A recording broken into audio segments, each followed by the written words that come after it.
Okay. A second concern is a possible selection effect. Higher wages may induce cab drivers to work a few hours on days when they otherwise would not have worked. Such an effect may generate a negative correlation between daily wages and daily hours, even though all individuals behave exactly as the standard model predicts. Our results, however, are immune to both criti- mm, criticism, criticis- uh, criticisms. That is, the reduction in effort observed in our data questions that standard neoclassical model with the time separable preferences. After all, the rise in the commission rate provides strong economic incentives for working more hours and working harder during those hours. We provide two reasonable extensions of the standard model that can in principle explain a negative effort elasticity.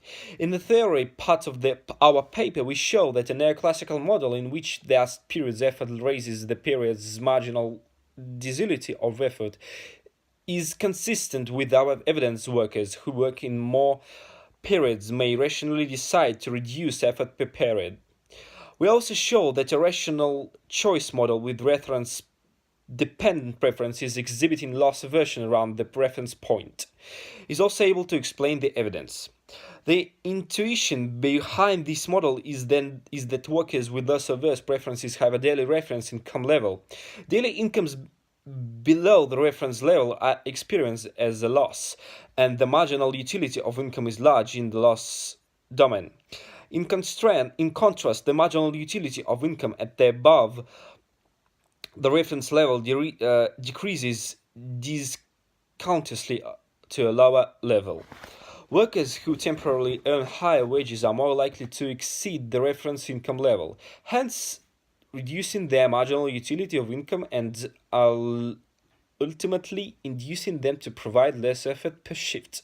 At the same time, however, workers with higher wages have a higher overall utility from working a shift so that they can more easily cover the fixed costs of getting to work.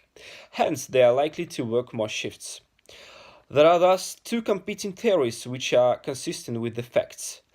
In order to discriminate between the two theories, we conducted another experiment based on the idea that loss aversion is a personality trait which affects behavior across several domains. In this experiment, we measured the individual workers' loss aversion in lottery choices. We then used the measures to examine whether a negative response of effort per shift is due to the existence of loss averse workers. We indeed find that the degree of workers' loss aversion contributes significantly to the negative effort elasticity. Moreover, it turns out that workers who do not show loss aversion in lottery choices also do not have a significantly negative elasticity. Only workers with loss aversion reduce effort per shift significantly when paid a high wage.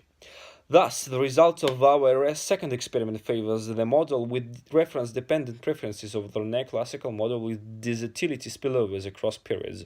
Of course, the evidence from the second experiment is not the ultimate uh, arbitrator, but it suggests that the future work should not disregard the loss aversion model because it could contribute to a deeper understanding of effort choices. At the same time, we should also point out that our all. At the same time, we should also point out that one third of the workers in our sample did not exhibit loss aversion and negative effort elasticity. Thus, future work should take the possibility of heterogeneous preferences more seriously. In addition, the results of our first experiment unambiguously show that whether behavioral forces worked against the intertemporal substitution of labor, they were apparently not capable of generating a negative elasticity of the overall labor supply. The behavioral forces that worked in favor of temporal substitution outweighed any opposing forces. The remainder of this paper is structured as follows. Section 1 describes the institutional environment and the details of the field experiment. Section 2 discusses the implication of different models of labor supply. Section 3 reports the results from the field experiment. And we first report the impact of the wage increase on overall labor supply and then discuss how shifts responded.